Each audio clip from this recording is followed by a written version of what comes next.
Hello, David here at merchantaccounts.ca. Today I'm going to tackle the topic of what small businesses should keep in mind when they're establishing credit card processing. Stay tuned, we'll dig in 1 second. So today I'm going to cover off a bunch of different things. I'm not going to dive too deep into any one specific point. I'm going to try to make small business owners aware of the most important things to be aware of, and then you can dig into other videos on our channel or on the merchantaccounts.ca website. So the first thing that I always tell a small business to be aware of is not to get stuck in a long contract term. Some payment processors have contract terms of 1 year or 2 years or even 3 years. And there's actually nothing wrong with that if you're using it as a tool to leverage lower rates, which is something that large and established merchants do. But if you're a small business, and especially if it's a startup, you don't want to get stuck into a long contract term, and especially if you haven't worked with this payment processor before. So one of the very first things that you should find out is if there's a fixed contract term. Now, if there is a fixed contract term, also make sure that there's no significant penalties. So maybe there's a payment processor that's offered you a really great rate, and so you're willing to do something like a 1-year contract term, which I do caution against. I think that's a mistake for a small business. But if you do enter that contract term, find out what the cancellation fee is. Don't get into any contracts with big cancellation fees, and generally just don't get into any locked-in contracts. So the next thing we're going to talk about is approval and collateral. Everyone always wants to start talking about rates. Rates are super important. We'll get to rates, but they don't matter if you can't get approved or if the payment processor is holding on to a ton of your money. So what you want to do is when you apply for your merchant account, step one is write up a cover letter, especially if it's a small business or a new type of business. Let them know who you are, how you have this expertise to run this company, and put your best foot forward. Let them know why, although you appear to be a small business, why you're not a risk and why you're going to be able to continue doing business in the future and you'll be a good client. It might sound silly or like, why do I have to do this? But actually, why would you not want to tell your story and paint your business in the best light possible? It's going to pay off big time when it comes to the approval, especially if your product or service that you offer is a little bit higher risk. So for example, if it's a small business but you do subscriptions, for example, you might want to explain to the payment processor that yes, we take subscriptions, but they are monthly subscriptions. We don't sell annual subscriptions. I don't want to get too much into the concept of future delivery risk, which we have other content about, but basically tell your story and tell it in a really positive light. Another thing that you can do along this same idea is when you're talking to your payment processor, ask if they support other businesses like yours. Do you have expertise in my industry? Do you work with other small businesses in my industry? That way you'll get to feel if they might be a good fit for you, because it's not just about them approving you, you want to approve them. Are they going to be a really good partner for you as your business grows? Now let's talk about that. I think that rates need to be a very important part of the conversation. So I'll start by asking you, what's more important? A low rate, like 3% versus 2% per transaction is the discount rate. Is that more important? Or is the monthly fee more important? A $5 monthly fee versus a $100 monthly fee? Well, there's a really important bit of analysis there. So Amazon or Netflix that do $100 million a month in volume, they don't care about paying a $100 monthly fee. If they could change their processing from 3% cost down to 2%, I don't even know how much they'd save. A ton of money. But for a small business, it's often the monthly fee that matters more.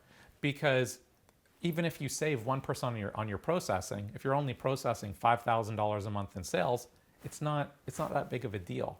So decide what's most important for you, and then start to contact payment processors and ask, hey, do you have a pricing structure where we could, and propose, ask what you're looking for, because you don't get what you don't ask for. I'm a big advocate for that.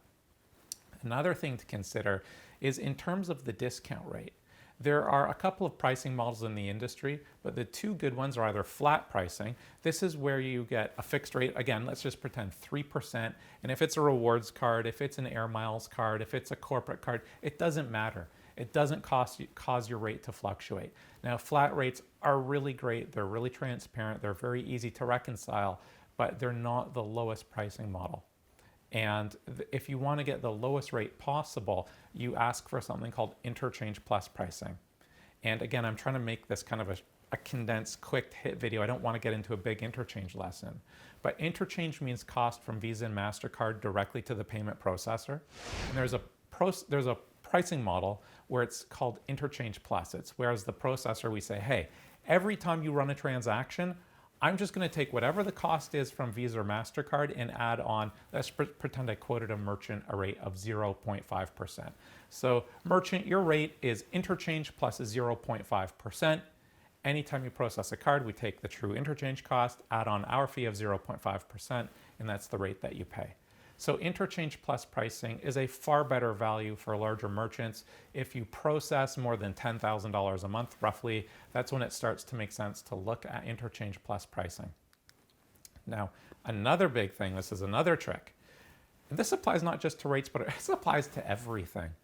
The terms of approval that you get as a small business should be able to improve over time. And one of the obvious ones is to get automatic rate reductions. So you can negotiate anything. And one of the things you should be able to negotiate is, look, this is who I am today. I'm doing $12,000 a month. Well, once I'm doing $25,000 a month, can you bring me down to, whatever? Because you don't want to get into a pricing exercise. You don't have to go back and shop around for a new partner every year or two. It's really good to come up with a long-term strategy. And if you find a good payment processor, they should be willing to do this. Like if I have a merchant that's processing $500,000 per month in sales, we can charge them a lot less than someone doing $5,000 a month in sales, because that little percentage that we make on every transaction, well, there's so much more volume running through that we can lower our margin. Like a good processor will be very transparent about this. You should really consider, my last point on this, what is the likelihood for strong growth of your business? The stronger the growth, the more important it is to ask for a commitment to a pricing reduction in the future. A lot of payment processors will balk at that and kind of walk away from it. Oh, we'll look at that when the time comes. But you should be able to get that in writing and in agreement. There's no reason that you can't accomplish that. So one of the last things to consider as a smaller startup business, are you doing e-commerce? If so, what shopping cart software are you using? This matters because the services need to be compatible. You need to make sure that your website can talk to the payment processor that you're choosing to work with. This is called compatibility. And when people talking about shopping cart compatibility to the payment gateway, the shopping cart is the software that runs on your website, and the payment gateway is the thing provided by the payment processor that listens and waits for you to talk to it and say, hey, it's me, run this sale. So when I have a new client, especially a new small business doing e-commerce for the first time, I always start by saying, okay, what are you selling? And do you have shopping cart software that you've selected that you're going to be running on your website? If they already know the software that they're running, then I need to ask, hey, what payment gateways is your shopping cart software compatible with? That way we make sure that when you go through this whole process, you build the whole thing, it actually works, which would be kind of nice. You don't want to go through this process and have a problem at the end. So compatibility is a really important thing. I know that can be a little bit complicated for small businesses that might not have a lot of technical expertise. If you have a good processor, they'll be able to walk you through this process. If you have any questions, reach out to us at merchantaccounts.ca. We're happy to walk you through the components, tell you if they're going to work together, and generally answer any e-commerce type questions that you have. And finally, I might have said finally twice in this video, I can't remember, but finally, support. How likely are you to need a high level of support? Are you a master at e-commerce? Maybe this is a new small business, but you have other small businesses. Maybe you don't need a ton of support, but a lot of businesses do need support. And if you're the type of person that doesn't really mind working through a call center, then there's lots of good options out there, even PayPal, Stripe, and other large aggregators. If you're the type of person that likes to have a dedicated account rep, then you should actually ask, and maybe even ask to make that a part of your processing contract, that you want a dedicated account rep available to answer any questions. Because there's very few things in life that are more frustrating than bouncing off a call center, especially because you're going to have your shopping cart software on your, if you're an e-commerce merchant, you'll have shopping cart software running on your website. Then you'll have your payment processor. You don't want to get stuck between parties. So having good accountable support might be something that you really value. So that's it. In summary, to go down the list, I think the list was terms of approval, doing a cover letter and making sure you put your best foot forward, rates, staying away from locked-in contract terms and deciding if you prefer flat pricing or interchange plus pricing, and then prioritizing, do I prefer a low rate or do I prefer a low monthly fee? Asking for that from the payment processor, building in into the contract automatic rate reductions if your volume is likely to grow, and then integration concerns and talking about how it will all work and making sure that when you go through this process, you'll have a good functioning e-commerce solution. So that's it. I hope you found this helpful. If you do have any questions about setting up credit card processing for your small business, please reach out to us at merchantaccounts.ca. Thanks for watching and have a nice day.